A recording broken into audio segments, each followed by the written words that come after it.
ng ating pinagdaanan sa panahon ng pandemya at kalamidad, tayo ay kumapit pa rin sa isa't isa.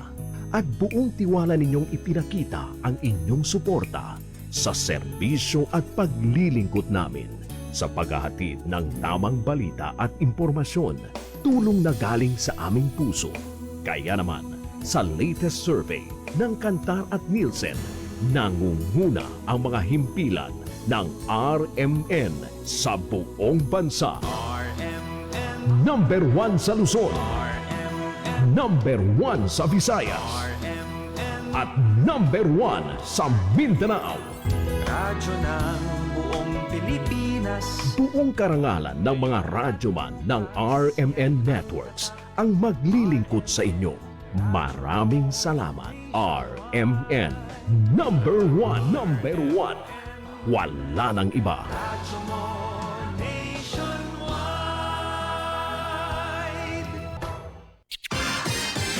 Ito ang DXMY. The Music and News FM station of RMN. Sa Cotabato. 90.9. DXMY. Oras mga kasama, alas 6:02 ng umaga. Tatak RMN. Minsan, hindi mo alam kung ano ang pinag-uusapan, kung sino ang nagtatanong, at kung ano ang tanong. Ngayon, ang tenga't isipan ay buksan. Intindihin ang bawat issue dahil tayo ang apektado. Straight to the point. Ito ang balitaan at talakayan na tunay na diretsahan. Walang paligoy-ligoy, tagos, lubos, umaagos. Straight to the point. Mas malamang usapan, mas mabusising talakayan, komentaryong mas mauunawaan. Straight to the point. Tatak RMN. Radyo mo nationwide.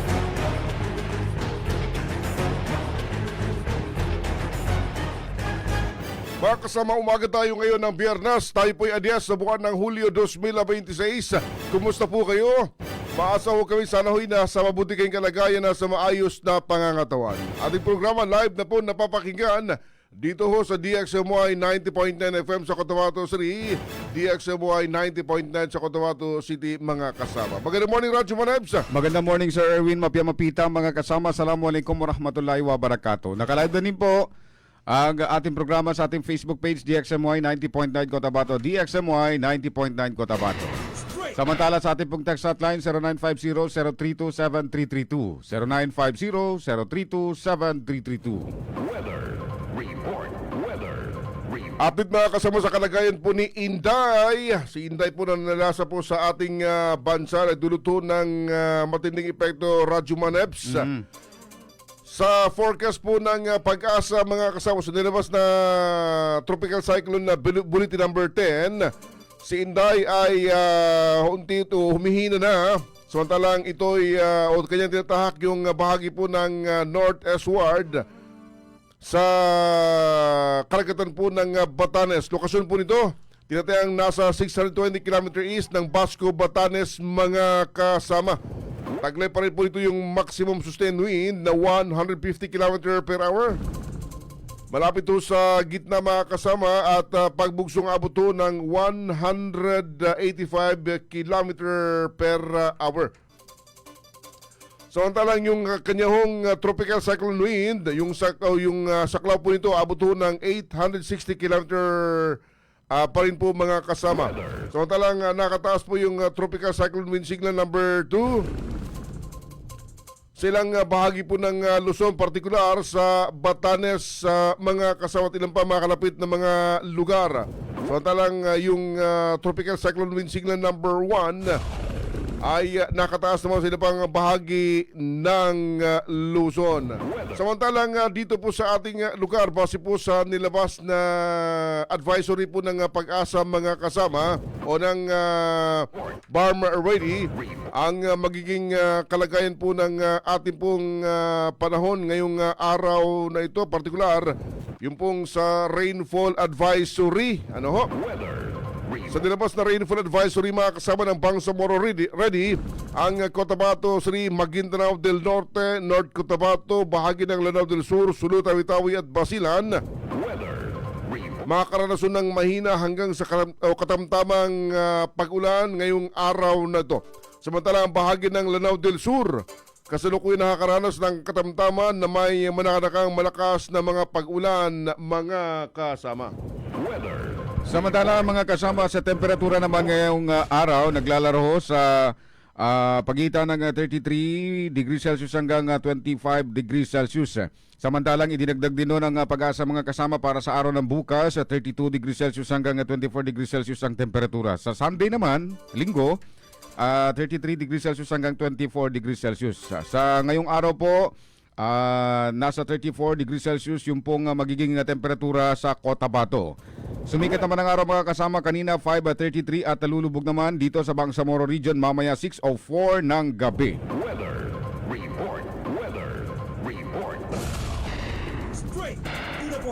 Again, magandang morning po sa inyong lahat mga kasama. Today is Friday, Radyo Manabs. At ano unahin natin? Advisory muna. May kinalaman ho sa suspension, extension ng class suspension mga kasama sa iba't ibang mga LGUs. Ay natin yung nagpalabas kagabi ng extension ng class suspension. Unahin muna natin mga kasamang Cotabato City dahil maaga-maaga pa kahapon no. Si Mayor Bruce Matabalo muli po niyang inilabas yung pong advisory na wala pong pasok ngayong araw sa Cotabato City July 10. Dulot pa rin ito ng masamang panahon. Yun. Ipinapaubaya pa rin noon ng Cotabato City Government sa mga colleges and universities yung pong papasya kung may pasok man sila o wala. Pero sa lahat ng mga pribado at pampubliko, K-12, wala pong pasok ngayong araw. Pinapaalalahanan pa rin ang mga kasama ng city government ang lahat na manatiling ligtas at patuloy na magmonitor ng mga opisyal na anunsyo para sa iba pang updates. Ganun din ang Maguindanao del Norte Provincial Government. May advisory din po nilabas kagabi bilang patuloy na naunang class suspension. Mga kasama, nang nilabas kahapon dahil sa patuloy na epekto ng enhanced southwest monsoon o habagat na pinalakas ng tropical cyclone Inday na nagdulot ng malakas sa pag-ulan at banta sa pagbaha sa iba't ibang bahagi ng Maguindanao del Norte, pinalawig ang suspension ng klase sa lahat ng antas sa mga pampubliko at pribadong paaralan ngayong araw July 10 hanggang sa magpalabas ng panibagong abiso ang mga kinaukulang otoridad. At pinapayuhan ang lahat ng mga magulang, mag-aaral at school personnel na manatiling kalmado, maging mapagmatsyag at patuloy na sumaybayan ang opisyal na anunsyo ng pamahalang panlalawigan ng Maguindanao del Norte, mga local government units, DepEd at iba pang kaugnay na ahensya. Iwasan din yung pagtawid sa mga bahaing kalsada, tulay at ilog kung nakatira sa mga lugar na madaling bahain o may banta ng pagguho ng lupa, maging handa at agarang paglikas o sa agarang paglikas kung kinakailangan sundin ng mga tagubilin ng inyong mga lokal na pamahalaan.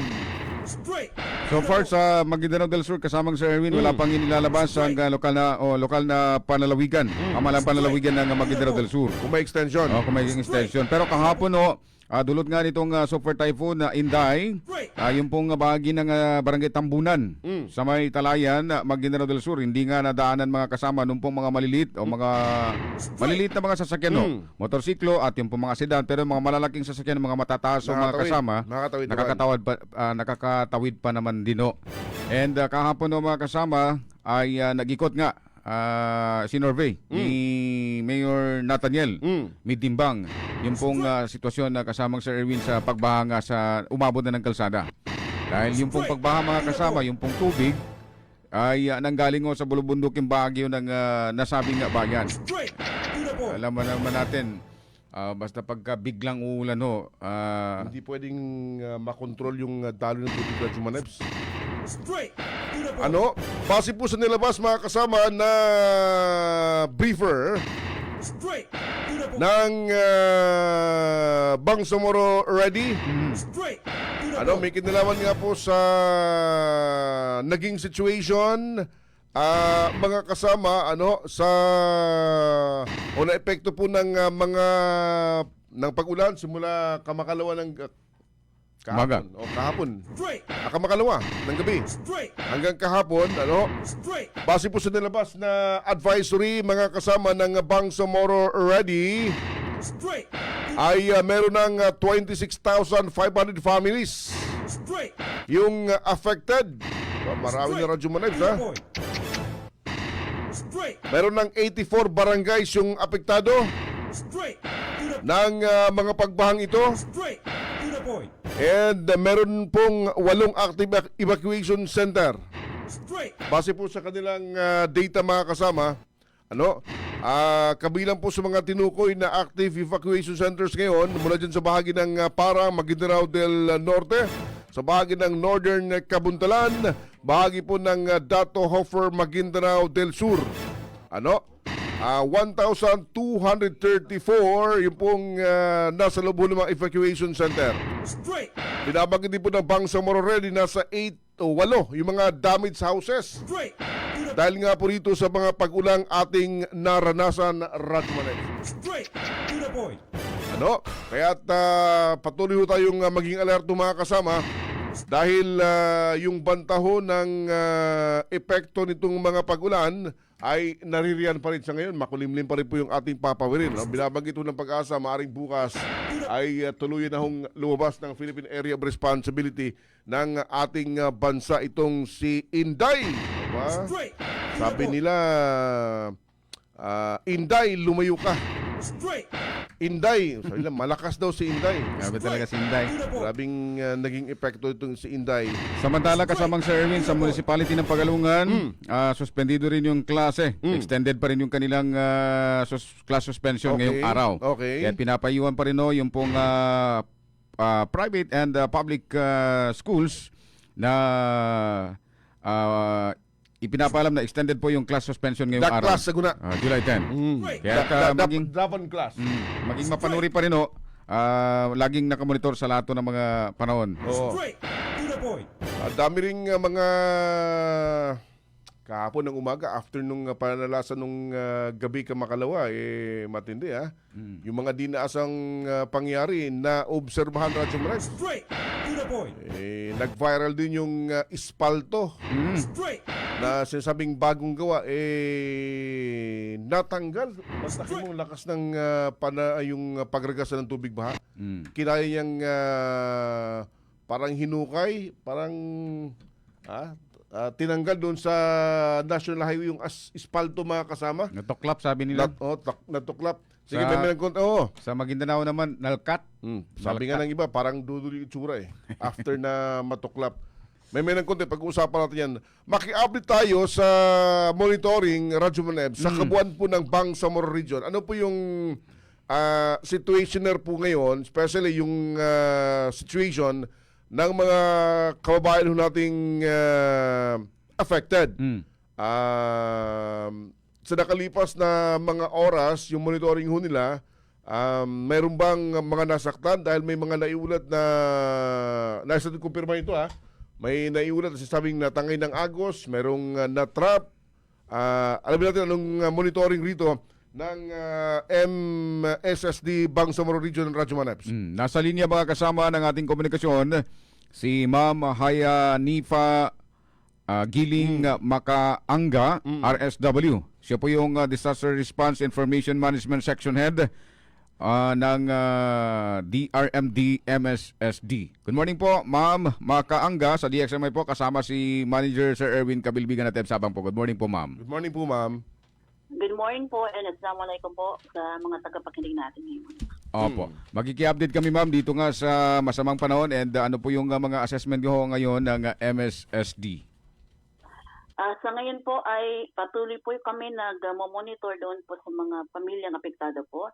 Meron tayong naitalang mahigit 18,058 affected families. Na out of that, meron tayong 4,588 IDP family na nasa kasalukuyan na sa evacuation centers po ng MDS or Maguindanao del Sur and Maguindanao del Norte po. Opo. For the record po, Ma'am, ano po bang mga bayan yung po mga apektado since na ongoing yung monitoring po ng MSSD? Okay po. po. Meron po tayong naitalang 15 municipalities po ng MDS at saka MDN.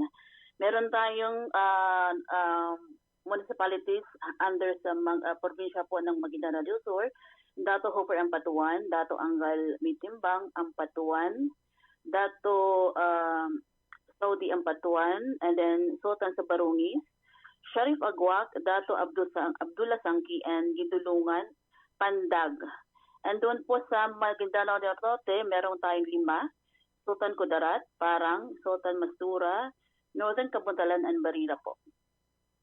Opo. So, yung pong mga nabanggit na mga municipality sa Maguindanao del Sur at del Norte, yan pa lamang po ma'am, yung pong hawak po ninyo ngayon.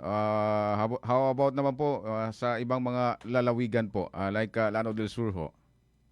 Sa ngayon po, base po simula kahapon ay wala pong naitalang na-record po ng mga affected families po sa bayan po ng Lanao del Sur, Tawi-Tawi, Sulu, Basilan, and other Basilan po, wala po. Opo. Ma'am, paano po minomonitor ng MSSD since na alam naman natin pag Maguindanao del Sur, yung tinatamaan ng pagbaha yung tubig umaabot talaga ng leeg. Paano po ba ito sinusuongo ng ating pong mga personnel ng MSSD, ma'am? Bali po, bawat barangay po ng Bangsamoro region po ay meron tayong naka-assign dyan na para social workers po, bawat barangay po. So sila po yung nagbibigay sa ating ng mga impormasyon kung ilan ba yung affected families or ilan ba ang IDP families po sa kanilang lugar po. So yun po ang nakukuha natin datos at nakukonsolidate naman natin dito sa regional office. Yeah. Ma'am, good morning po sa inyo. Balikan ko yung data binabanggit ninyo. Meron pong 18,058 na individuals. Tama ho ma'am yung affected? 18,058 Opo. Yung, affected po. yung sa Maguindanao Sur, ilan yung binabanggit niya figure? Sa Maguindanao del Sur, meron po tayong, kung titingnan natin yung ating datos po, ay meron tayong mahigit, teka lang po, 16,140 families po sa Maguindanao del Sur. 16,140, tama ho? 16,140. 940. Yes po. Opo. How about sa Maguindanao del Norte? Do you have figures sa mga affected? Yes po. Meron tayong affected is 1,118 plus po yung nasa evacuation centers natin na 2,175.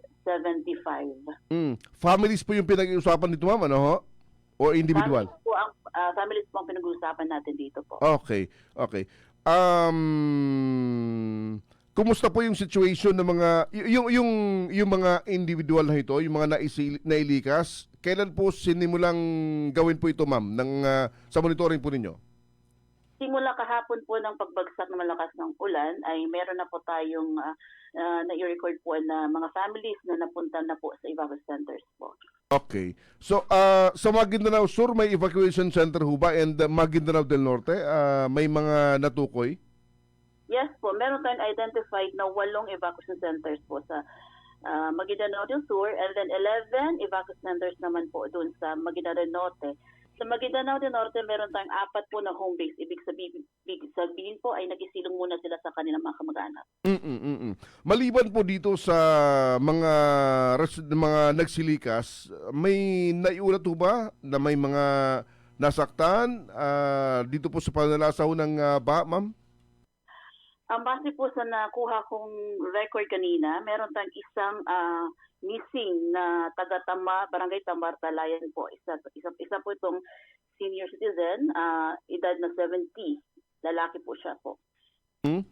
Do you have details? Paano po naiulat yung pagkawala ho nitong biktima?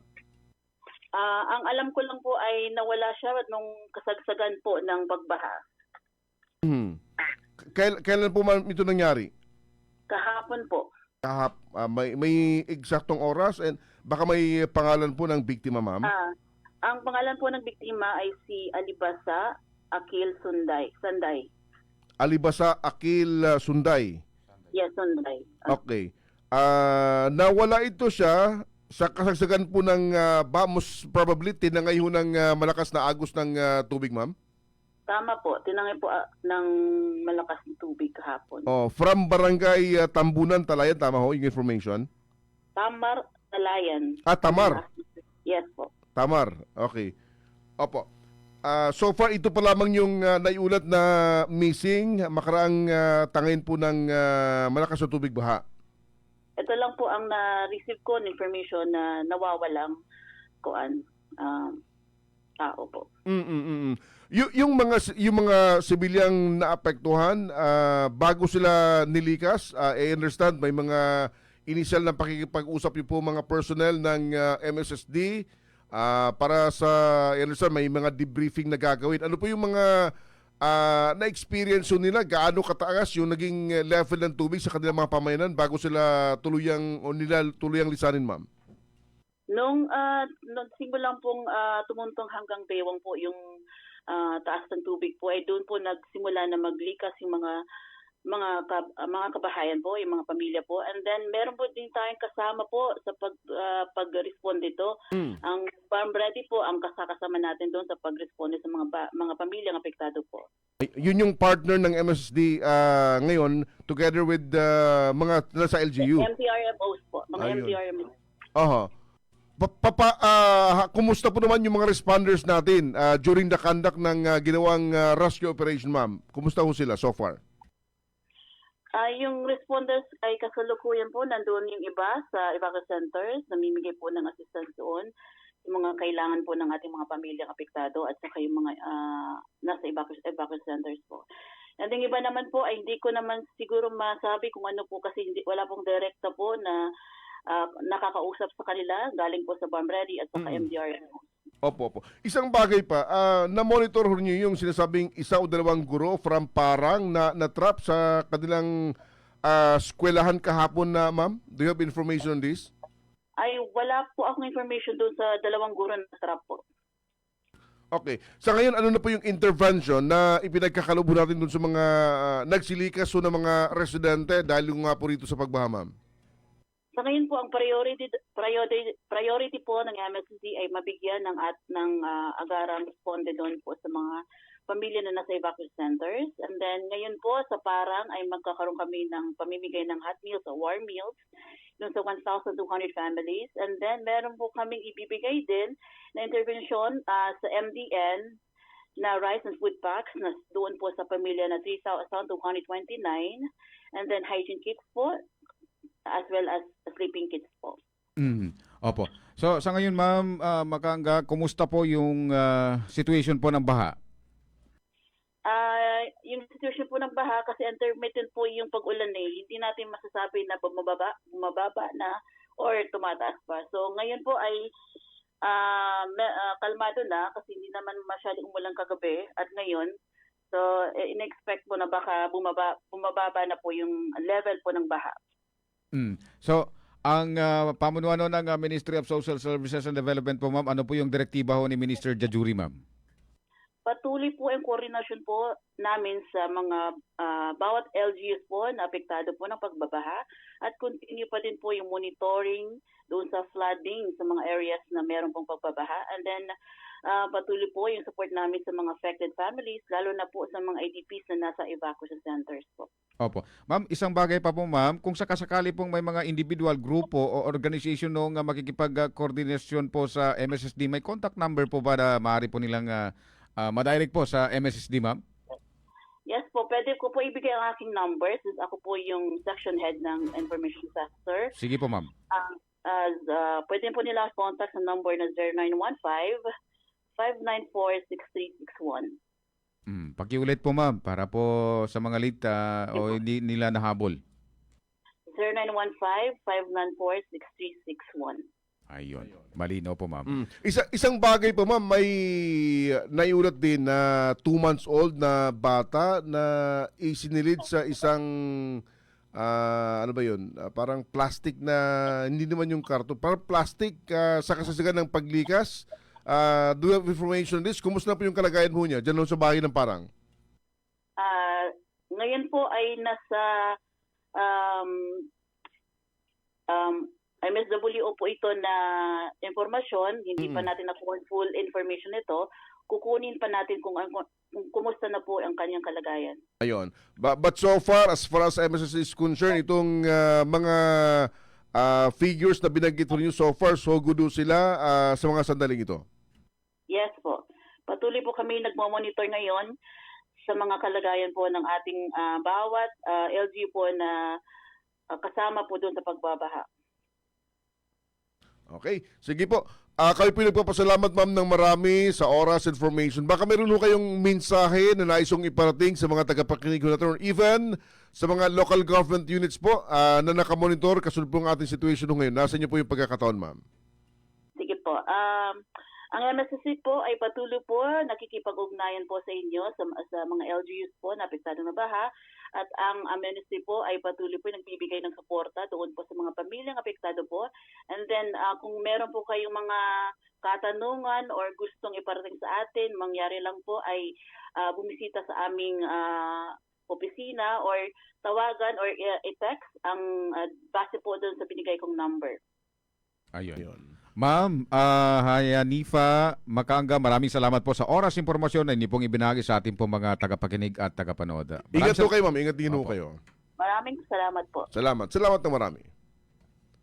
Mga kasama niyo po napakinggan, Radyo Manabs. Si Ma'am Hayanifa Giling Makaanga, RSW, ang Disaster Response Information Management Section Head ng DRMD MSSD. Straight to the point. At base nga po sa datang nilabas, nasa 18,058 individuals yung affected, 16,948 families. Straight to the point. Nito ay mula po sa Maguindanao del Sur, nasa 1,180 ang nasa bahagi naman ng Maguindanao del Norte. Straight. 15 towns, Radyo Manabs, yung dami yan. affected, ano? Marami rito sa Maguindanao del Sur, ang Dato Hofer, Angal, Ampatuan, Dato Saudi, Sultan Samarungi, Sheriff Agwak, Dato Abdullah Sangki, ang Gintulungan, and Pandag. Straight to the point.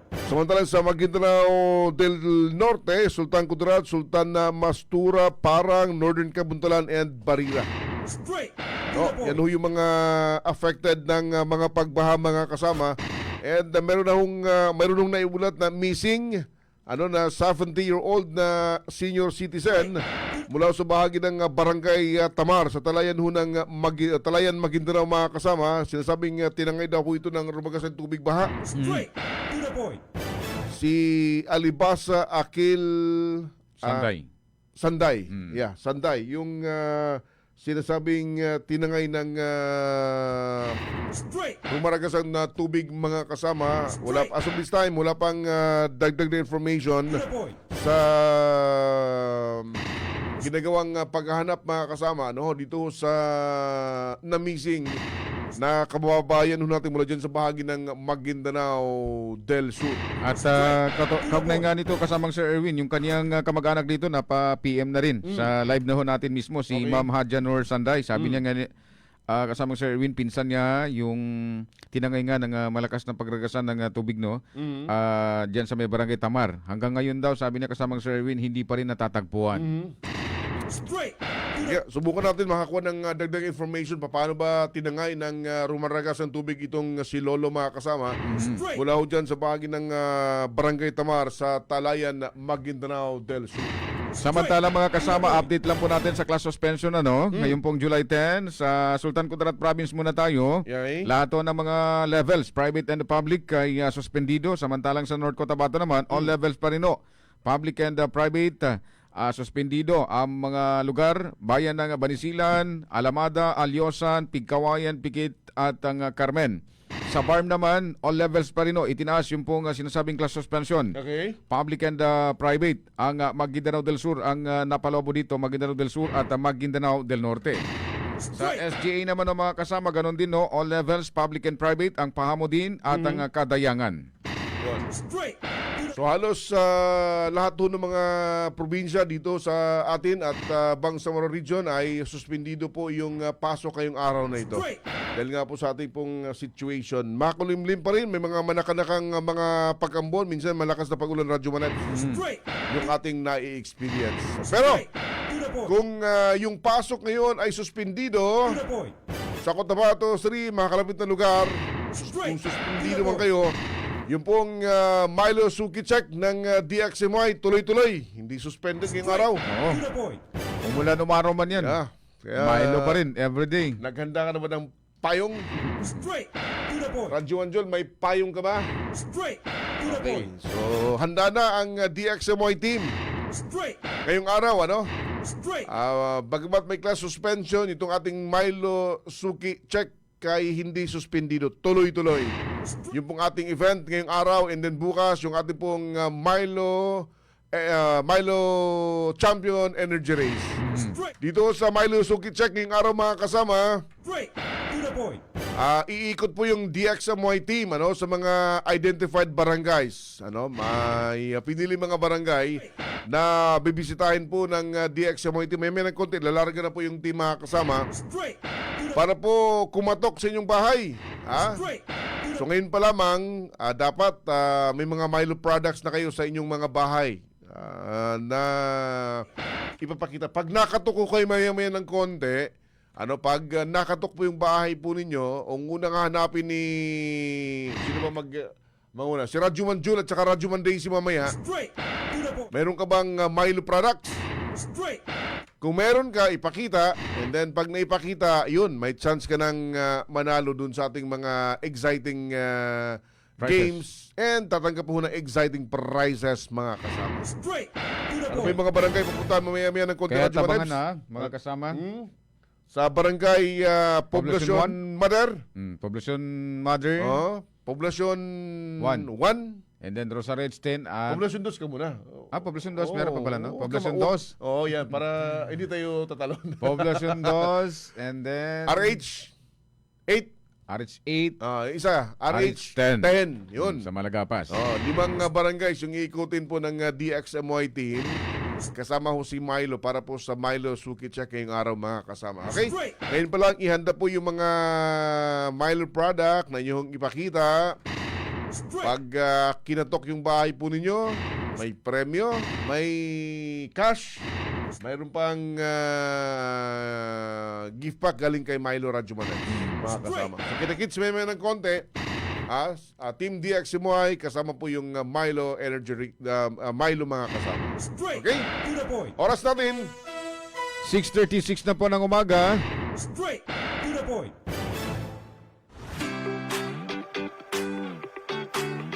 Idol, meron ka bang may Milo story?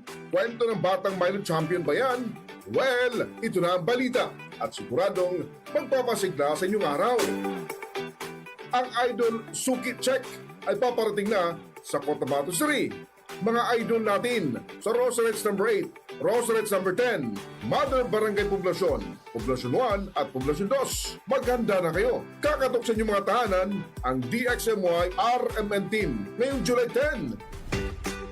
Siguraduhin lang na may pakita kayong Milo product dahil may exciting activities at papremyong naghihintay para sa inyo. Kaya ihanda ang inyong Milo at may Milo story dahil baka bahay nyo ang susunod naming bibisitahin. Ang Idol Suki Check ay hatid sa inyo ng DXMY 90.9 FM Cotabato at ng Milo. Mag-Milo everyday.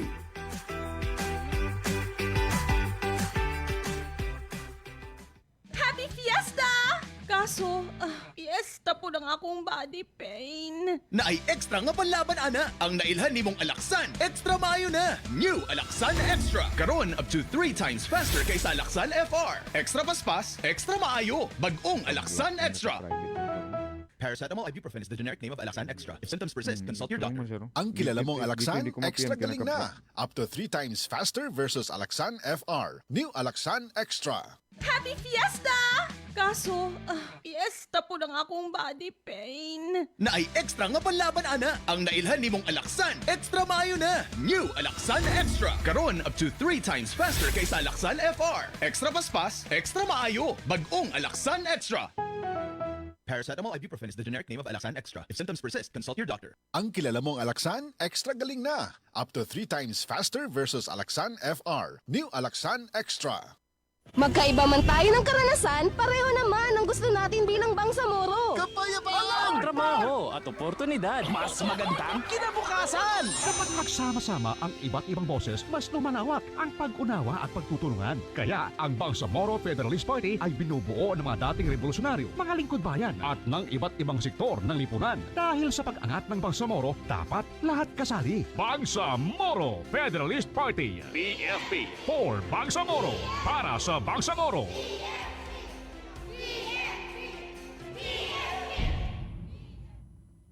Sis, gisapot lagi ka. Period ni mo sa. Dah, I'm not in the mood. Unsay gamit nimo nga napkin? Ha? Why man, unsay labot? Sis, kita ka nga stress-free ko if na period. Kay gamit na ko ang #1 feminine pad. Ha? Short or long period, night use or overnight use, pwede pud for everyday use. Kay naasad ang Sisters Panty Liner. I can rely on this jud sis. Makatabang para ma-manage ang sapot. Mauna ang Sisters. Kaya ba sa Sisters Napkin ang heavily flow na tong mga girls? Kaya kaayo. Para pud sa everyday comfort, naa ang Sisters Panty Liner. Sis, asa naman ka? Salamat kayo sis ha? Sisters Napkin raman din tubag sa ko ang sapot. Uy, alis ako ha. Nag-text na akong uyab. Mag-date na mi. Okay na kayo ko kay naamay Sisters Napkin. Sisters Sanitary Napkin. Hygienic, safe, ultra-wide, comfy, and breathable. The #1 feminine pad. Available in Mercury Drug nationwide and other leading drug stores sa supermarkets and grocery stores. Mula sa #1 Smart Dishwashing Paste. Ang galing-galing mo! Smart dishwashing paste ko! Pritong ulam na masebo, plato o kaldero. Tanggaling for everyday. Ganyan pag Smart ang dishwashing paste. May double tanggaling formula. Tanggal galing ang sebo at bakterya. Bahid para walang bahid, linis fantastic sa metal at plastic. #1 ko to! Tanggaling-galing mo! Smart dishwashing paste! Heavy duty linis bawat pahid. Smart Dishwashing Paste, manufactured by ACS Manufacturing Corporation. ISO certified, world-class quality. ACS. Idol, meron ka bang may Milo story? Kwento ng batang Milo champion ba yan? Well, ito na ang balita at siguradong magpapasigla sa inyong araw. Ang Idol Suki Check ay paparating na sa Cotabato City.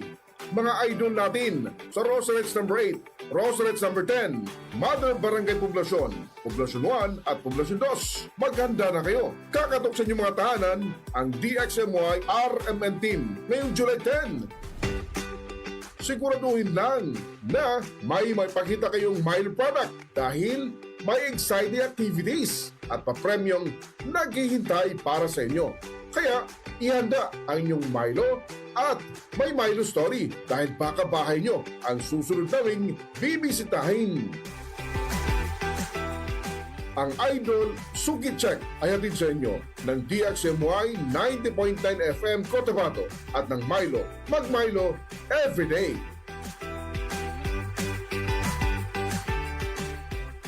Radyo mo nationwide. Tumpak na oras mga kasama, 6:41 na po ng umaga. Tatak RMN. Straight to the May point. na PM dito kasamang Sir Erwin. Sabi ano niya sabi? dito, mga sir, tuloy lang ho kayo dito sa may left side ng Children's Park sa Malagapas.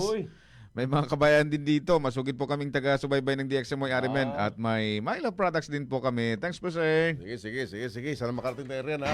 Straight to the point. Children's Park. Children's Park. Straight to the point. Ibig sabihin yung... dito banda sa may sa kabila, sa left side pala. Tama. Straight to the point. Magandang morning muna kay Wahida Akan Mamalapat, kay Julieta Losario Pagubo, nandyan din si Sir Muslimin Lumambas. Morning. Si Hadjanor Sanday, ito yung nagpa-PM kanina, hinihintay natin kung sakasakali man mabigay yung contact number. Para dagdag information pa paano nangyari yung sinasabing paggawala ni Lolo. Lolo na pala ito, sir? 70-year-old. Matanda na pala. And maganda morning din kay Sumunod Umanya Sinsin. Good morning po Sir Erwin and lahat web shout out po sa aking katrabaho dyan sa Mayaping Chong Girl, Cynthia Sumunod, Risa, Dalin, si Marilyn, Vivian Irene Jubilin, Mayan Rose Ann, Joy Joy, Linlin, Love, Georgina, Joylyn, Jeril Jane, Lupercita, Prexy, Alexis, si Lovely, Gemma, Rosana, Wena, Hermina, Gemma, Angeline. May mga bago dito, sir. Si Wena, si Hermina. Mga bago ito. Mm. And sa kanilang madam na si Ma'am Rubilin Yap. Morning, Ma'am Robilin. Straight to the point. Magandang umaga rin kay Mariano Michael Brian Moki ng Nuro UP. Uy, kamusta rin po kayo dyan sa may UP? Ingat din po. Ingat. Si Double Blade back to back from Saida Mamayog Balunsay ng Barangay Matagabong Ampatuan MDS. Double blade back to back, ha? Oo, double blade na back to back pa. Ganda ng pangalan niya, ha? Sahara Ganoy Uto ng Banisilan, Cotabato. Mm. Magandang morning. Alam natin ngayon sa Banisilan, malamig na malamig ngayon. Dahil sa panahon natin.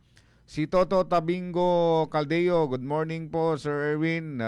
Pa-shoutout po kami dito sa may Discom Village Awang DOSMDN. Kumusta sa walang agas ang mga gripo? Uy, oo nga pala. Ng tubig. Oh, may nilabas na mga na advisory. Magkakasunod yun yung kahapon, yung MCWD.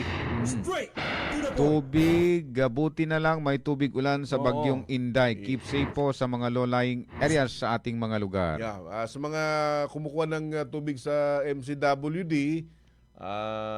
dapat ngayon nakaimbak tayo. Dahil yung source natin, Simoy River, may advisory na kahapon na malabo. Then itong dito sa bahagi ng Diwapatoy, ganun din. Since creek yan, pag malakas yung ulan, magiging malabo din yan. So inaasahang talagang magkakaroon ng epekto sa supply ng tubig sa MCWD. May nag-text dito kasamang Sir Erwin, bago lang, sabi niya si Ma'am Cordero, may pasok po ba sa may Pacheco College? Sa mga college level po ma'am, nakadepende po yan sa inyo pong administration, no, kung iso-suspended po yung pasok. Pero sa K-12, public and private, walang pasok. Automatic. Magandang umaga rin kay Kagawad Faisal Limba. Good morning, Erwin and Ebs. Pa-shoutout sina Sheikh Muslimin Limba, Habib Limba, Ready by Seka Limba, si Rohamia Limba, Sekak Dato Birds, si Abidin Sekak dyan sa municipality ng Dato Anggal Midtimbang. Maraming salamat po. Ito sabi niya rito. Salam, good morning Sir Idol Ebs and Edwin. Watching and monitoring latest news sa pagmamahal ni Bagyong Inday and other issues.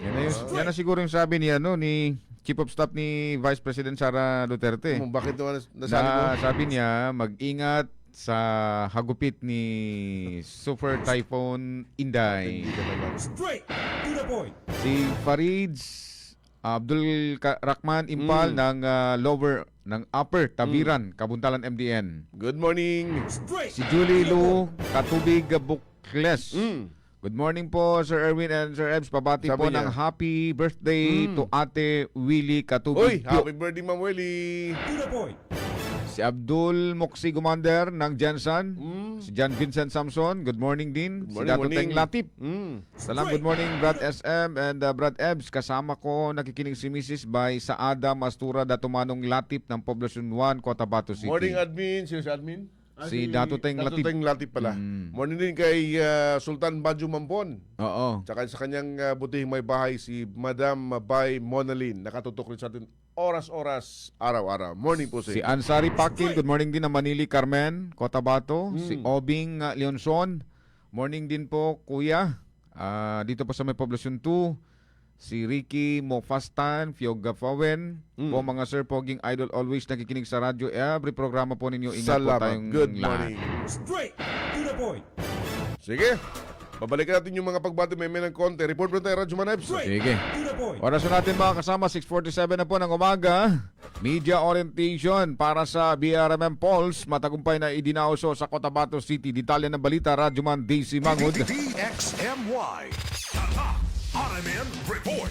Isang mahalagang hakbang sa paghahanda para sa nalalapit na BARM parliamentary elections ang matagumpay na pagsasagawa ng media orientation sa Cotabato City nitong Miyerkules, kung saan tinalakay ang mga pangunahing usapin hinggil sa halalan, Bangsamoro Peace Process, Electoral Code at media safety. Nilahukan ang media orientation ng mga kinatawan ng iba't ibang media organization na nakabase sa lungsod at nagsasagawa ng pagbabalik sa Bangsamoro Region. Ayon kay Presidential Task Force on Media Security o PTFOMS Executive Director Yusek Jose Torres Jr., ang pinakalayunin ng kaganapan ay upang paalalahanan ng media na isaalang-alang ang kanilang kaligtasan at seguridad sa bawat yugto ng kanilang pagbabalita sa nalalapit na halalan.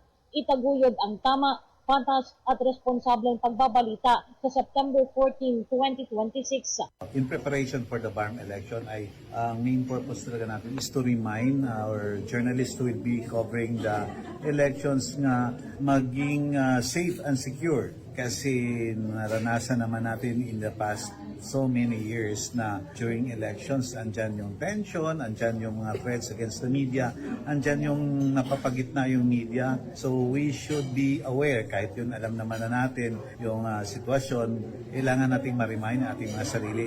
First of all, doon sa sinasabi ko kanina yung ethical practice of journalism. Marami talaga pagdating ng eleksyon, maraming media ang naiipit sa gitna dahil sa isip ng isang politiko, sa kabilang politiko, siya ay may kinakampihan. Kaya nire-remind po natin yung mga kasama natin sa media na magiging patas, magiging fair doon sa ating coverage. Kunin ang both sides at lagi pong i-observe natin yung ethics natin sa journalism. Tinalakay din sa orientation ang kasaysayan at kahalagahan ng Bangsamoro Peace Process na nagsilbing pundasyon sa pagtatatag ng Bangsamoro government at sa pagsasagawa ng kauna-unahang parliamentary election sa rehiyon. Ipinaliwanag din sa mga kalahok ang mahahalagang probisyon ng Bangsamoro Electoral Code, kabilang ang mga tuntunin sa pangangampanya, proseso ng pagboto at iba pang regulasyong dapat isaalang-alang sa pagbabalita upang matiyak ang tumpak at responsableng pag-uulat sa publiko. Naging posible ang naturang aktibidad sa pagtutulungan ng OPAPRO, COMELEC, Bangsamoro Information Office at PTFOMS. Kasama mo sa DXMY 90.9 Radyo Man Daisy Mangud, Tatak RMN. Radyo mo nationwide. Maraming salamat, Radyo Man Daisy Mangod. Samantala, mga kasama, implementation naman ng MNLF 1996 Final Peace Agreement na nagpapatuloy umano ayon sa OPAPRO. Detalye ng balita, Radyo Man Jules Di Mapalaw. DXMY. Tatak RMN Report. Patuloy pa rin umano ang commitment sa pagitan ng National Government at Moro National Liberation Front o MNLF upang may sakatuparan ang nilalaman ng Final Peace Agreement sa pagitan nito. Sinabi ni MNLF Peace Process Transitional Justice and Reconciliation Office Director Jana Hill Gallardo na may mga tinatapos pa rin sila hanggang sa kasalukuyan sa mga nilalaman umano ng nasabing usapin. May mga mekanismo na tutugon sa nasabing commitment upang may sagawa umano ang full implementation ng naturang Final Peace Agreement. Sa kasalukuyan ay patuloy ang pagsisikap ng dalawang panig lalo na umano ang pagdating sa socio-economic development at amnesty program para sa mga miyembro ng MNLF, ngunit aminado ang direktor na ito ay masyado manong mabagal. Tinatapos pa rin tayo under the 1996 Final Peace Agreement. May mga commitments pa rin tayong unimplemented, katulad nung pagkakaroon ng Bangsamoro Development Assistance Fund. Yan ay bahagi kasi nung pag-review natin ng ating 1996 Final Peace Agreement dahil may hindi pagkakasundo doon sa status ng implementation ng government at ang Moro National Liberation Front. Meron tayong mga mekanismo na tumutugon dito sa mga natitira nating mga commitments. May mga initial na tayong agreements with the two groups that we are engaging with how to proceed to the implementation. Mabagal po yung ating proseso. Kasama mo sa DXMY 90.9 RMN Cotabato, Radyo Man Jules Di Mapalaw, Tatak RMN. Radyo mo nationwide. Maraming salamat, Radyo Man Jules Di Mapalaw, sa balitang yan. To the point. Kahapon pala, Radyo Man Eps, yung binabagit nating aspalto na natuklap sa bahagi ng National Highway ng Parang. Kahapon, mabilis na nagsagawa ng clearing operation yung DPWH. Straight to the point. Para matanggal yung mga aspalto na sabi nga niya, pag biglang tingin mo, kala mo mga dudul eh. Oo nga. Pag sa malayuan. Pag malayuan. Paliwanag ng DPWH na the other day lang pala nalagay. Yung timing, ganda naman ng timing. The other day lang nalagay yung aspalto, then kinagabihan mula na. Straight to the point. kumbaga hindi pa ganun katigas Radyo Manebs. Hindi man lang ba pinansin nung mga taga-DP na masama yung panahon? Siyempre. Straight to the point. Sayang. Sayang pera. Kumbaga yung panahon yung naging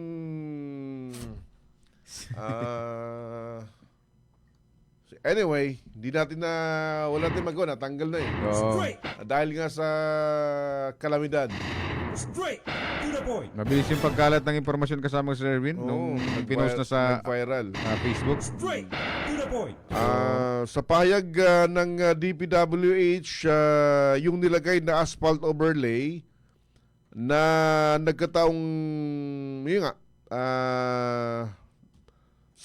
dahil nga sa pagulan rumagasa, nagdulot para matuklap.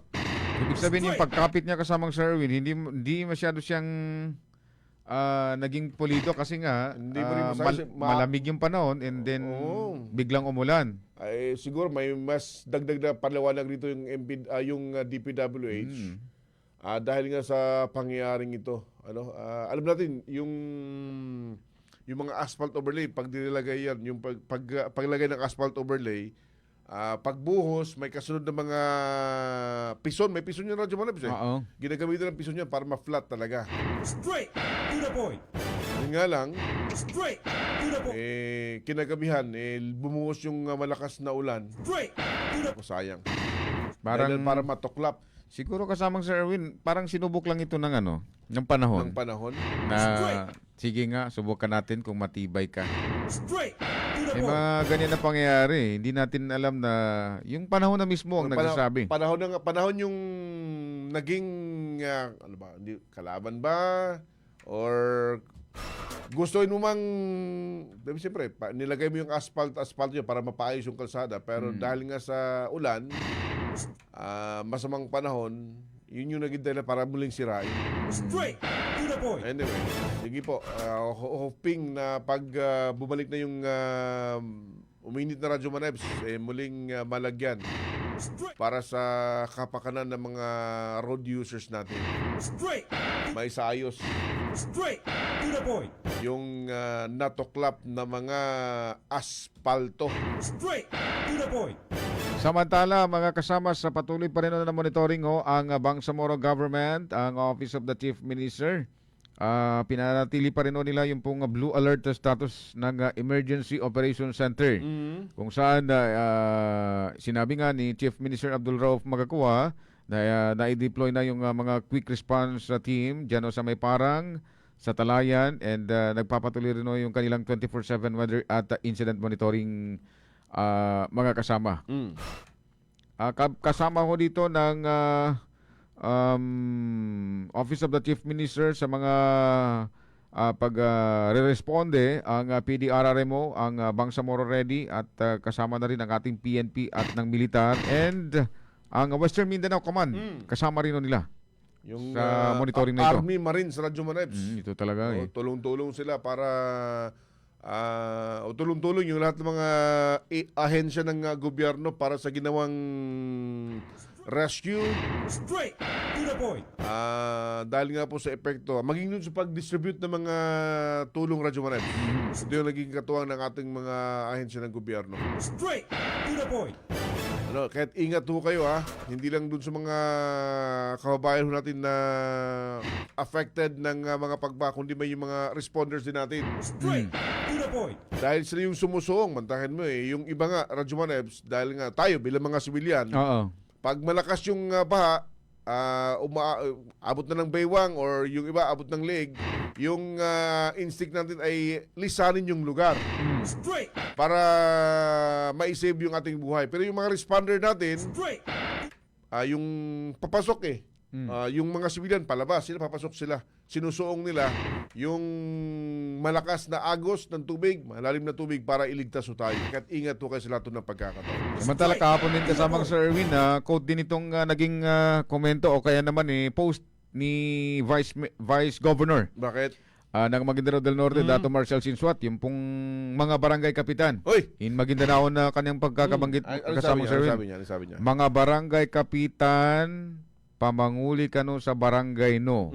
Ilay no so baryo no dakanupan bagulas sa malong. Mayaba ka super typhoon. Ditaw miling sa ubal umeng kabagulan na yanin bo pagkapatan na susagadin. May ano dun sir pero hindi ko lang binanggit eh. Sagad lang ang ano ko para hindi naman din masyadong masama. Sige na, i-translate mo sa Tagalog. Sa mga barangay kapitan, pinapayuhan niya na umuwi sila sa kanilang mga barangay. Tingnan yung kanilang mga baryo o yung kanilang nasasakupan. Kanilang area. Wag daw gagawin na parang ano lang, nagpapapresko lang ba? Ano pumasok sa yung malong? Malong. Kumbaga yung parang sumukob sa malong. Sumukob ka lang sa malong. Dahil ngayon, meron pong... Malamig kasi, dapat sumukob sa malong. Merong super typhoon ngayon. So, wag daw gayahin yung hayop parang unggoy na pagka umuulan, ang ginagawa niya para hindi lamigin, hinahawakan niya yung kanyang espada. So, yun yung kanyang payo na umuwi yung mga barangay kapitan. So, ibig sabihin, may monitoring pala si Vice Gov. Of course. Na yung mga barangay kapitan, wala sa kanilang iwar. Ganon. Wala sa kanilang iwar. So, parang sinasabi ni Vice Gov, bato-bato sa langit. Ang mataman. Bukol. Dapat naman, pag ganito yung situation, dapat nasa inyo kayong mga AOR. Kasi number one talaga yan. Kanino hingi ng tulong yung kababayan kung kayo mismo wala doon sa barangay ninyo? Mahirapan sila. Diba? Walang tatay yung inyong barangay. Walang nanay yung inyong barangay kung sakaling wala kayo doon. Sa mga panahon may mga ganitong klaseng kalamidad. And speaking din ng kapitan kasamang Sir Erwin, kahapon yung usap-usapan sa social media yung dito nangyari sa may barangay Sibuto. Na kung saan yung mga residente umano ng barangay Sibuto ayaw nila yung bagong kapitan dyan na binabanggit. Pero wala pa tayong nakuhang eksakto na impormasyon kasamang Sir Erwin. Ano ba yung mga circumstances sa pangyayaring yun mga kasama? May nakita tayo, may mga naglalakad, may mga dalang mga tarpaulin. And then may sinisigaw na ayaw namin sigan ito, gusto namin sigan ito. Sige lang. Gusto silang iparating. Ewan lang natin. Ano daw kung dumating nito sa lokal na pamahalaan, hindi kaya naman sa MILG. Yun, MILG. Susundan natin yung nasabing usapin mga kasama. Good morning kay Sidik Alan. Pa-shoutout kay Kaka Bibik na umiinom ng Anas Native Coffee habang nakikinig ng radyo. Sarap yan dyan. Sa mga ganitong panahon na masarap yan. Si Dato Tin. Ayos ang pangalan na. Kalon. Assalamualaikum. Shoutout from Barangay Pantar. Shoutout ng kapan Iamakwanan Amamut Manasing. Toto Kalon Abag si Bapa Rohaima. Rohamin. Effort Sabero ng Barangay Upi. Good morning din. Si Bay Umukol Sumid Timbangwaya. Si Ibrahim Makalimpas. Good morning. At si Kanakan Jaime. Mapia Mapita, mga bossing kay lamig ng umaga. Hapon talagang nakakatamad. Lumabas. Lumabas ka man, dapat meron kang payong. Sige. Magaling sila pag-usapan to pero kapos ng oras, yung kongresista versus konsihal. Yung konsihal mula sa ating lugar sa Central Mindanao na napuna ng pinuna. Nireklamo na ba to? Yung konsihal napuna yung message niya sa kongresista. Si umalma yung isang kongresista na naging dahil nga sa umano'y sabi niya pagbabanta raw sa kanya ng isang konsihal. Yung konsihal mula sa isang bayan, tukoy na natin mula dyan sa bayan ng Libak sa probinsya ng Sultan Kudarat. Magapang tong si konsihal. Dahil raw sa umano'y pagbabanta niya kay House Prosecutor at Bicol Saro Representative Terry Ridon. May kinukot dito namin sa pero hindi na natin mabasahin mga kasama. Umali na ho ito ng kaliwat ka ng mga reaksyon din po mga kasama. Sige, subaybayin natin saan hahantong ito nasabing usapin. Habol natin yung pong Milo challenge natin. Bukas. Basta ngayong araw Suki check tayo. Suki check. Bukas naman. Abangan nyo kami. Bukas, yung pong Milo champion natin. Yung mga mamis natin. Mama at yung kanyang Daddy. kid. Merong 8 pair tayo mga kasama. Maglalaro bukas sa iba't ibang mga challenges. Sino kayang mananalo, mag-uwi ng 10,000 pesos.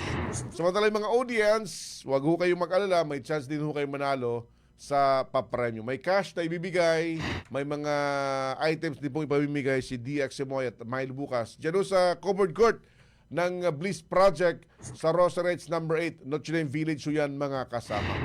Yung covered court, malapit dyan sa elementary school. Straight to the point. Pag pumunta ho kayo, tanong lamang ho kayo, sabi mo sa Bliss, Kanto Bliss lang ho kayo bumaba. Then papasok ko ng konti from a highway, siguro mga Ilang lakaran lang ba 100 yun? meter. Straight to the Doon ho yung covered court ho nila mga kasama. Habol natin dito kasamang Sir Erwin, si Alam La Calon. Good morning, sabi niya dito. Habol ko lang sila Ugko Calon, Paring Calon at Katleya Calon na nakikinig din kasama nila sa bahay. Yan. At si Entoy AKR. Sabi niya dito, good AM, Brad Erwin and Good morning, Idolets. brother. Malamig na umaga kape na dyan. Long live, Gamma Kings. Ayos Morning kapatid ha. Straight to the point. Paalam na ho tayo sa kala po ng partners natin sa Master Control. Ngayong morning, Ginoong Danilo Malaran. Ating sa digital naman, Ginoong Ricardo Badamba Jr. Straight to the Kami nyo nakasama, Radyo Man Sabang. At Radyoman Erwin Kabilbigan, Tatak Arimen. Radyo mo nationwide.